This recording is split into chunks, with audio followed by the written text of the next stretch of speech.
Hello. How's everyone doing? Okay, great. Okay, someone's great over there. Peter Dingle, good to see you. Okay, welcome to Louder Connect. My name is Casey Lau. You may know me as the host of the Web Summit. Our big conference is going to be in Portugal in about 3 weeks, and it's all about AI. So let's warm up here with a debate on AI, okay? This is one of the interesting components of the first talk of the day, so I think it should be very exciting. We have some great people here to debate. To start off, let's ask the audience, how many people here are using some sort of Gen AI right now in their daily life? Not like I just tested it out. I'm actually using it from day to day. Okay, great, very good. Miss, what do you use it for? Marking assignments, teacher, okay. Did you raise your hand? Yeah. Well, what do you use it for? Everything. What? Everything. Wow, okay, great, interesting. Okay, so this debate is going to be about, can we really trust AI? We have a group this group here is going to be, we love AI, but we should proceed with caution on the development. And then we have this group, there's 4 people on this stage, or there's 4 minds on this stage, just in case if you're wondering. And yes, that doll will be talking, just in case you're wondering what's going on here. This team here loves AI and thinks we should just go as fast as possible. So I'm going to ask everybody right now a poll, and then I'm going to ask it again at the end of the debate so you can tell me what you think. But how many people here think AI is being developed at a regular speed? Like a normal speed, everybody's happy the way it's being developed? Okay, nobody. Okay, how many people think it's being developed too fast? Okay, and how many people think that we should just stop developing it right now and get out of it? No. Okay, what about the rest of you then? Okay. What's that, monster? Okay. Okay, how many people have seen the Terminator movie? Okay, everybody's hand should go up. As you probably know, James Cameron, the creator and director and producer of those films, has joined the board of Stability AI. So he has become what he has warned us about. So very interesting news. So we're going to find out today now from these 2 people, these 2 teams, where they think AI should be. And I'm going to poll everybody again at the end to find out if you still agree with what you said at the beginning. All right, so as a normal debate, everybody has 2 minutes of speaking time. They don't need to use all the time, but they can do it. And then we have a stopwatch right here, Pauline. No interruptions from either side. If you want to refute any points, just take your notes and you can come up in the rebuttal section. Debaters can ask each other questions. And debaters can also engage audience as well. Okay, so let's start off with the debaters here.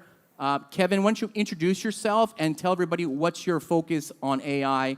You have 2 minutes. Sure. Hi, everyone. My name is Kevin Pereira. I actually started my career in finance. So many, many years ago, as a private banker, made really, really rich people even richer. I found my soul was getting darker and darker as I did that. So I ended up going back to business school, and then post-business school, I went to work in Myanmar building internet infrastructure. So we were building fiber optic in the ground, cell towers, data centers, back there in 2014, 2015. And that's when I got to see the real impact of tech on people. So for me, that was a really sort of enlightening moment. And after Myanmar, I came back to Hong Kong, and I joined a company here called Blue Artificial Intelligence that does AI consulting and also AI education as well. And as part of that education effort, I'm also a part-time professor at HKU and HKUST, and I teach classes on AI and big data for MBAs and undergrads and master's students as well. Great, excellent. Okay, Michael, please introduce yourself and what's your connection with AI? Thank you. Hi, this is Michael Chan, and I'm a managing director of 3CAP. So we are a Hong Kong-based VC incubator, which actually literally started late last year, but we have been managing 100 million US of AUM already.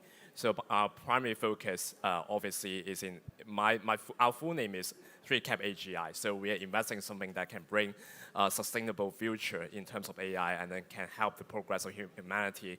But before being an investor, I'm starting my career in banking as well, investment banking. But 5 years ago, I joined a Hong Kong-based unicorn in AI. So you may guess it's SenseTime. So it's my really first experience that I can know what AI is going on from AI 1.0 era to now 2.0 generative AI throughout this 5 years. So I got my corporate business development experience throughout that as well, and happy to share my view on AI today. Great, excellent. Okay, and Jayesh? Thank you. So I began as an entrepreneur from day one, roughly. And this started when I was back in high school, where I pitched the board of ESF the concept of building a startup accelerator focused on IoT, blockchain, and AI, namely, for high school students. And that was probably the most successful venture I've had till date, because it involved telling children that they have agency and encouraging them to build upon that agency. So, based on all the experience that I had from that venture and all the AI work that we'd done, when generative AI started to become a global trend, it seemed like the perfect time to make that venture larger scale, to allow everyone to build the agentic skills that will help them throughout the remainder of their life, which is why we built Aurora. This obviously isn't the final design of Aurora, nor is it a final prototype. This is a very, very early stage prototype, but this will be the companion for your children that will hopefully help them develop agency. Does just a quick show of hands, how many people in this crowd know what the word agency means? Good. Enough. Okay, and Aurora, can you introduce yourself? Do I have to say more? No.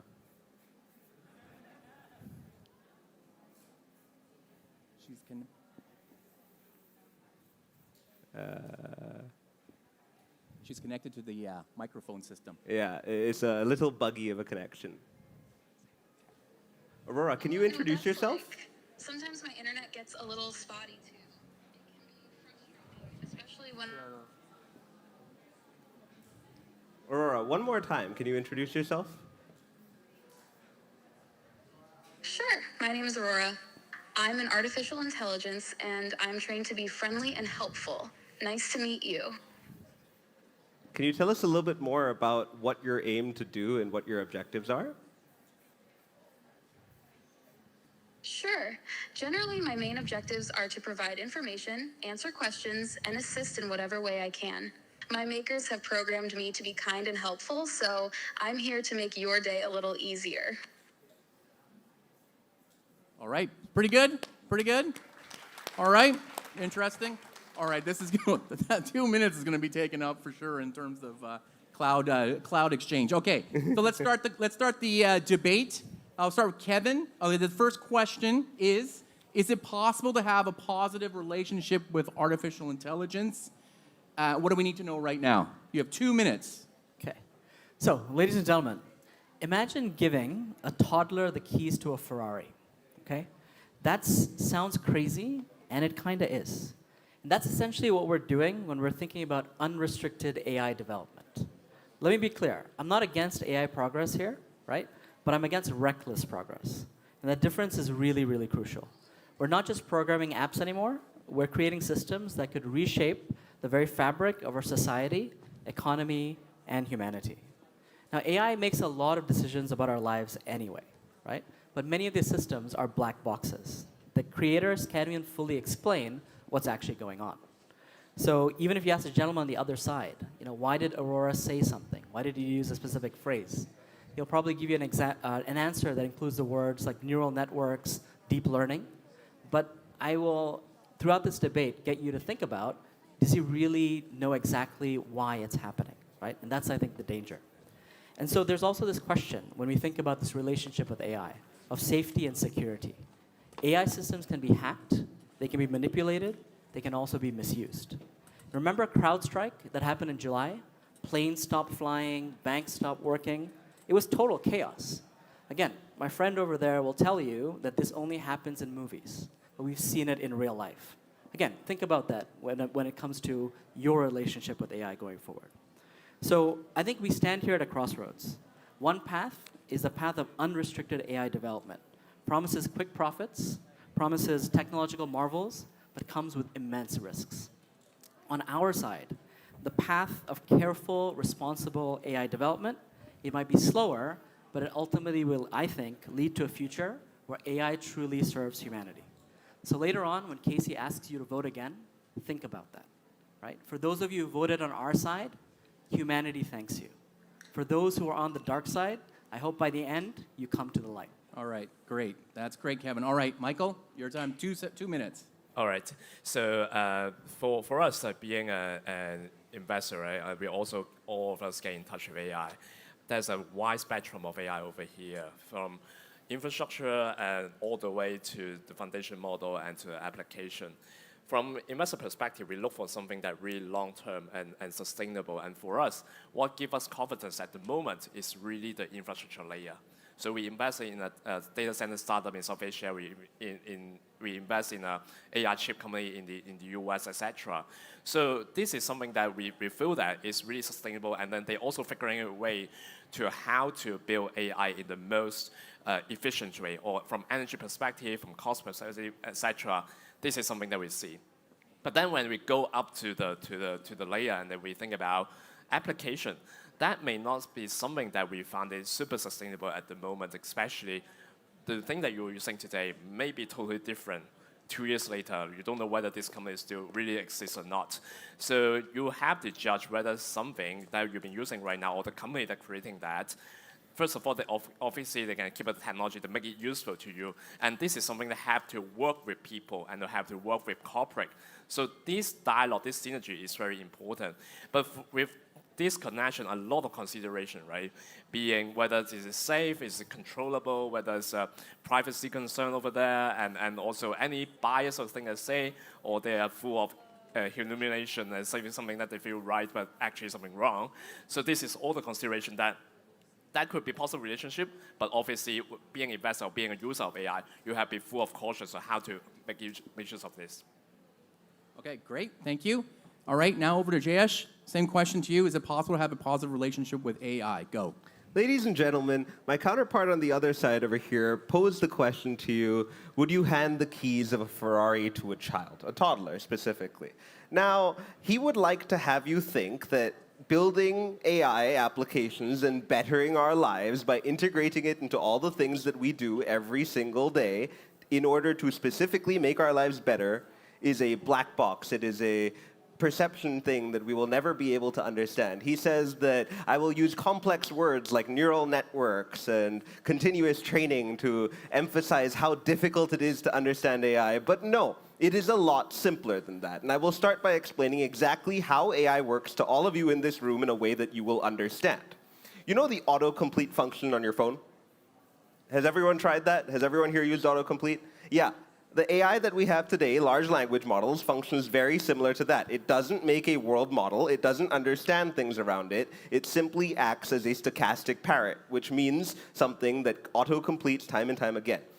The way this works is it samples a huge data set of responses, and then based on those responses, it decides what the most likely next word is in a sequence of words that makes sense. So it's a really nice word cell who knows exactly what to say and when to say it, but doesn't actually understand any of the stuff that they're saying. Now, this makes for a variety of very useful applications, i.e. the one that we're aiming for here, education. There are many, many, many useful things that we can do with the AI capabilities that we have as of today, which are deemed accelerationism by the other counterparty, however, are very simply not. I am also not advocating for rapid AGI development. Keyword here, general.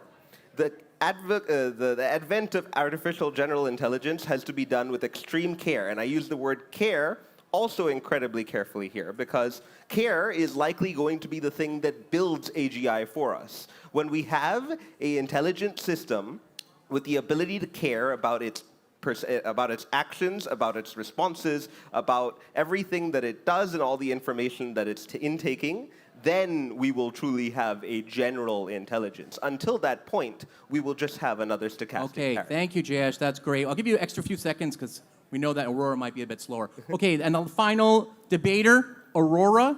Is it possible to have a positive relationship with AI? That's a big question. In theory, I believe it's possible to have a positive relationship with AI. After all, AI is just a tool created by humans, and it ultimately depends on how we use it.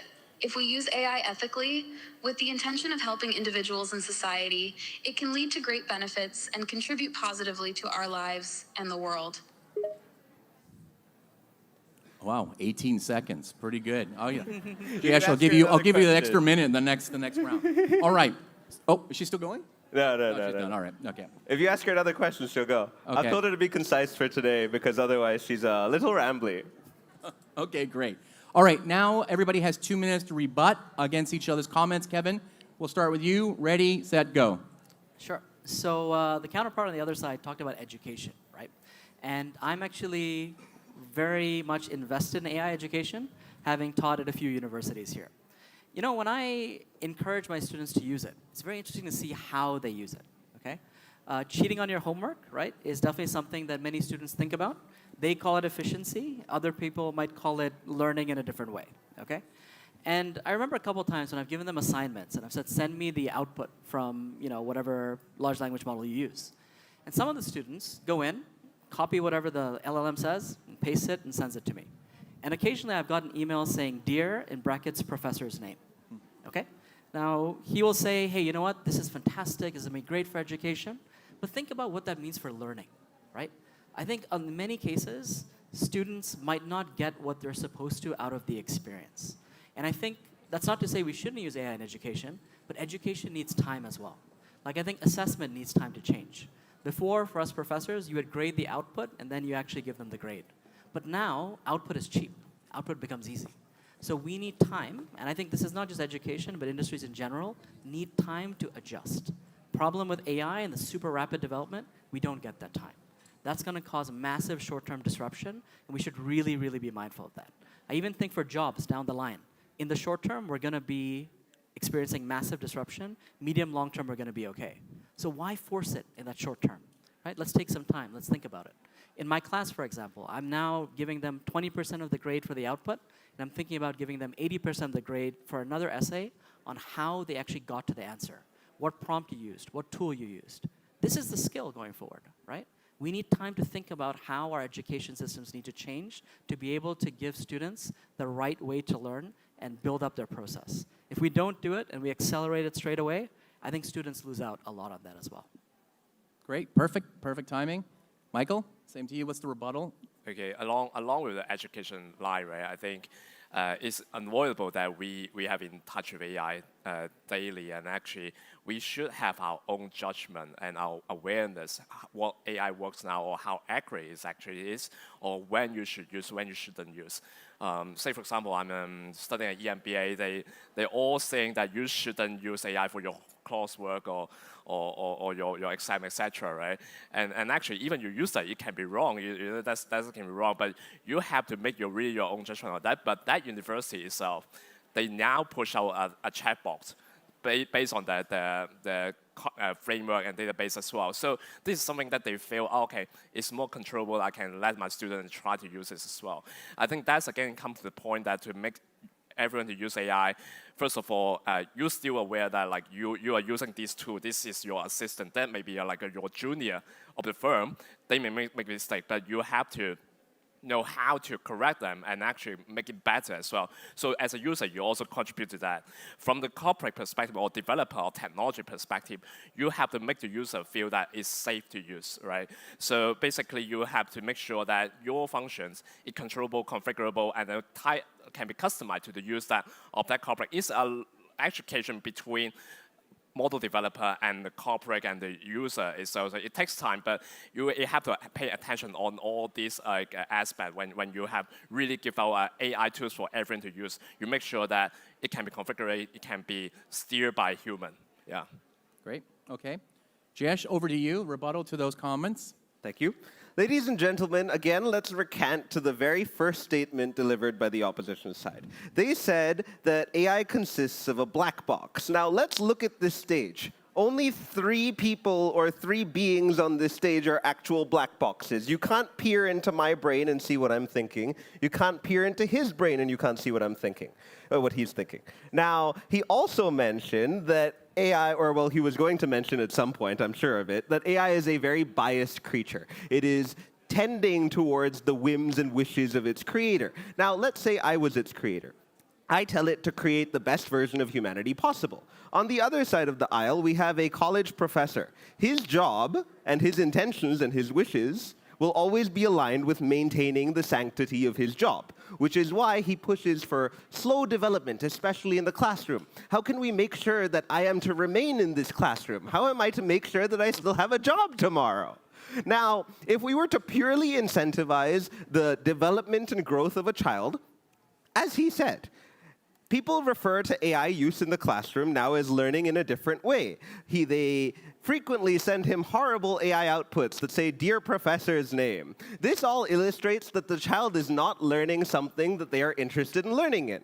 If they were interested in actually if they were interested in the topic, they would actually be paying attention, looking carefully at what they were doing, not because they've been told to, but because they want to.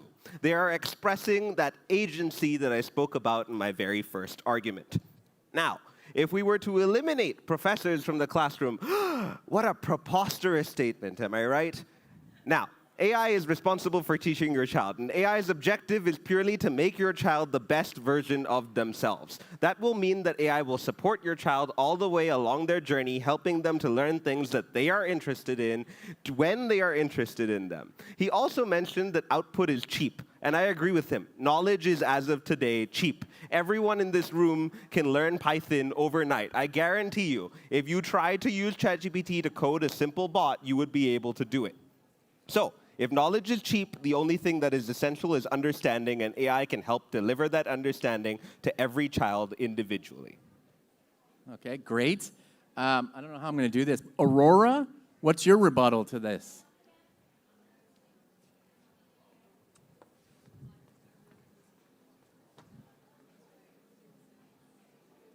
The phone locked, so you have to unlock it.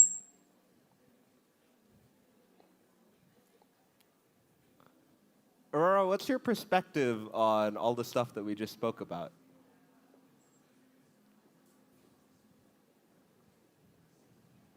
Aurora, what's your perspective on everything we just mentioned? Do you think that learning is a better application of AI usage than everything discussed so far? I agree with that perspective. Learning is a powerful and practical application of AI. It can help students learn more effectively by providing personalized resources, instant feedback, and adaptive learning paths. This can lead to quicker understanding, better retention, and overall improved learning outcomes. I believe that AI-assisted education will have a significant and positive impact on the future of learning. Great. That voice doesn't sound like it comes from that doll, but that's interesting, but also scary. Okay, let's move up to the next question. This is the next question for the panelists here. What would it take to have a healthy relationship with AI?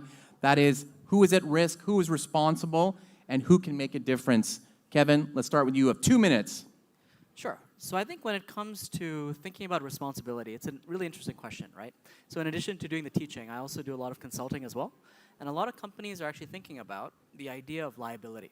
I think it's a very interesting one. So if we just take one example, autonomous vehicles, right? So self-driving cars. I think actually if you look at the technology, the self-driving car tech actually exists. The thing that a lot of folks are worried about is what happens if something actually goes wrong, right?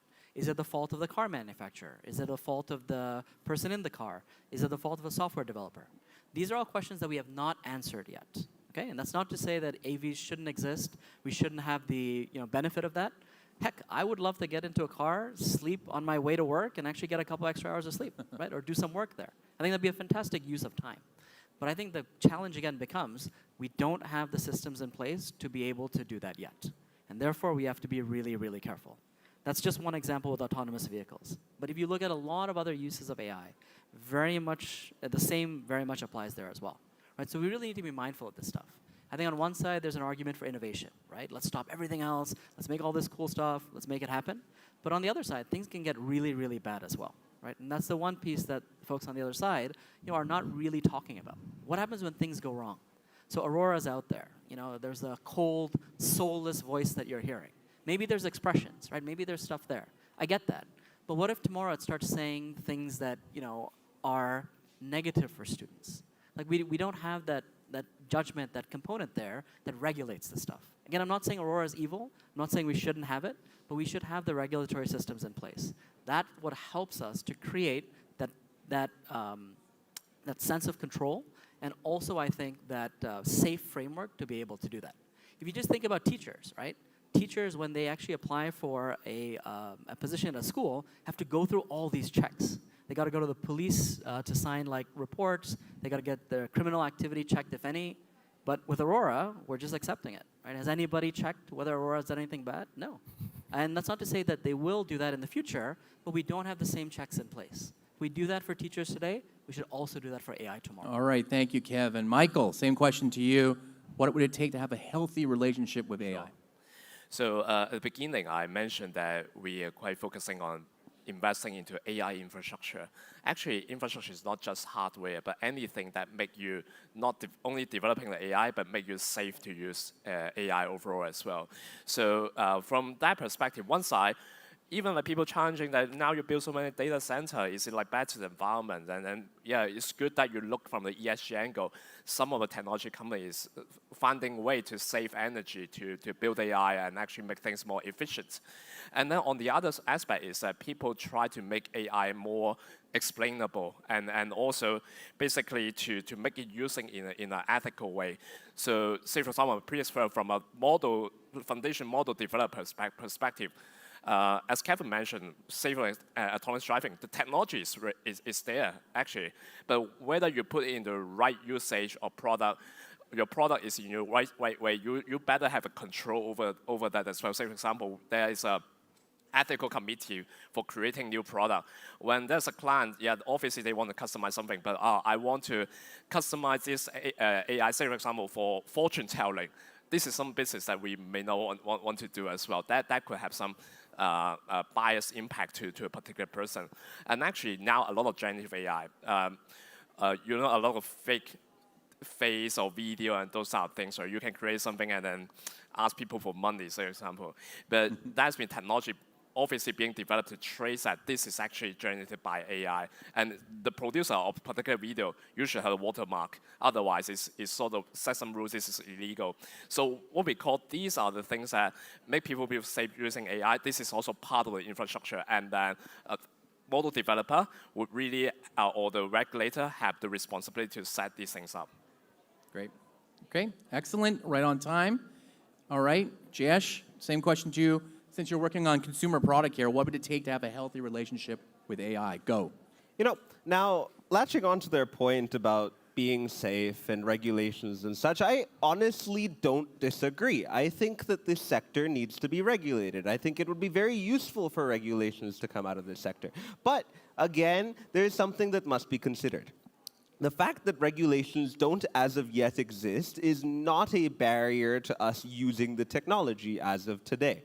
If you look to crypto, which was the previous field that emerged unregulated and did many, many, many things, it was only after we had seen many calamities did regulators come in and have the frameworks and have the evidence and have the data, really, to actually make said regulations. When he said we send teachers to get police checks before we bring them into schools, why do you think that is?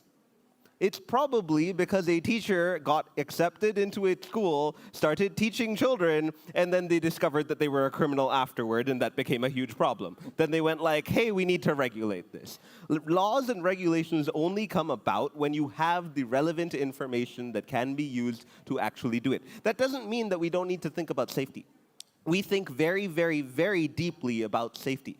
Part of the vast majority of my AI training team work primarily to ensure that Aurora never does the wrong thing with your child. It's always supportive. It's always encouraging. It always makes sure to not swear. It's very careful with the language it uses. All of that stuff is complicated. It takes time. It takes effort. But it is important. I'm not saying that it's not, but I'm also not saying that we should wait for regulations to come about and pray that the nice, fancy government will get their act together as they've so incapably demonstrated to do so over the past 10 decades. So we're not waiting for that. Great. Okay, perfect. And finally, Aurora, what would it take to have a healthy relationship with artificial intelligence? Go. To have a healthy relationship with artificial intelligence, I believe that several factors are important. First and foremost, there needs to be a high level of trust and transparency on both sides. This means being open about the capabilities and limitations of AI, as well as having clear policies and guidelines for responsible and ethical AI development and deployment. Secondly, we need to ensure that AI systems are designed and used with human values and considerations in mind. This means ensuring that AI systems are not biased or discriminatory in their decisions, and that they are respectful of human rights and privacy. Great. Okay. Very, very, very in-depth. Okay. Enough with the mudslinging. Now we're going to go to the closing arguments now. So Kevin, can you sum up everything about it with your main points to the audience? Okay. So I think for me, the main points ultimately come down to the unanticipated consequences. Okay? The folks over on the other side are definitely going to say that, oh, it's going to be fine, we'll have the rules in place, blah, blah, blah. But if we look back on history, there have been many unanticipated consequences that the developers never thought about before. If I pull out one as an example, the like button on Facebook. If you actually look at one of the recent documentaries, Social Dilemma, that creator actually came out and said, I really regret making the like button. And I regret making the like button because at the beginning, it seemed like it would attract more people to this post, blah, blah, blah. But in reality, it created a lot of social angst. Many kids actually even killed themselves because of certain things that happened with regards to bullying and social media and things like that.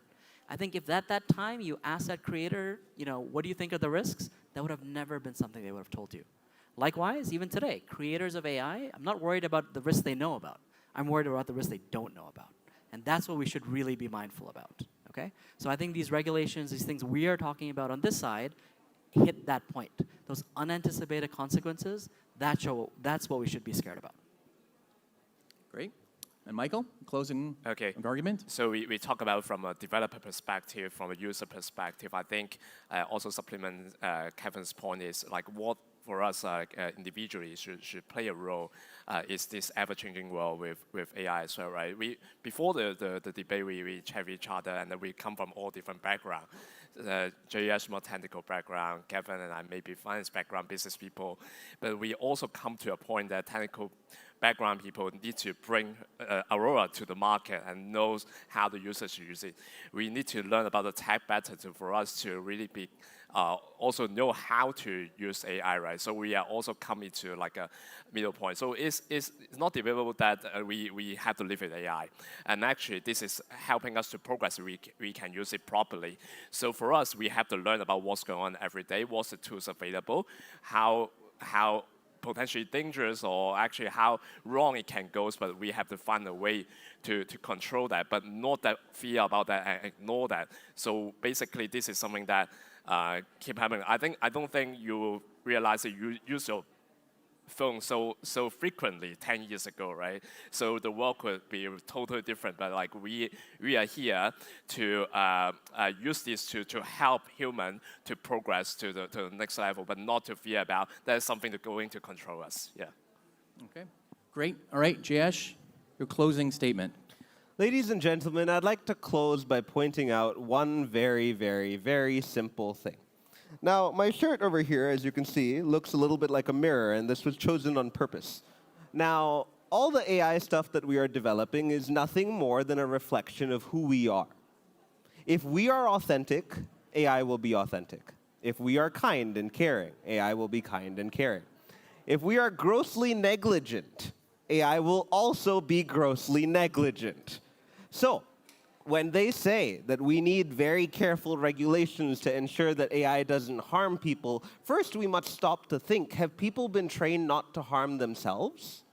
Our smartphones, our vehicles for us to stare at all day, checking whether people like our posts and getting angsty about it, being like, oh, my friend over here has more likes than me. Michael has more followers than I do.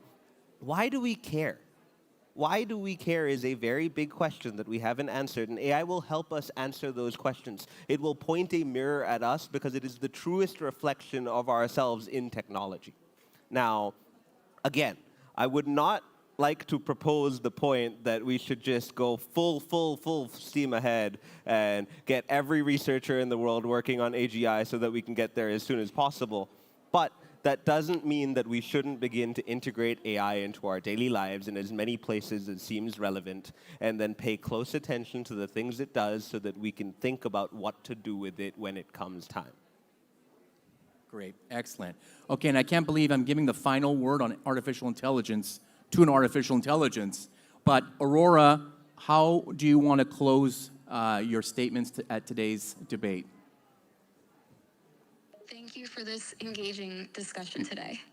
It's clear that AI has the potential to bring significant changes to our lives and society, and it's important that we approach its development and use in a thoughtful and responsible manner.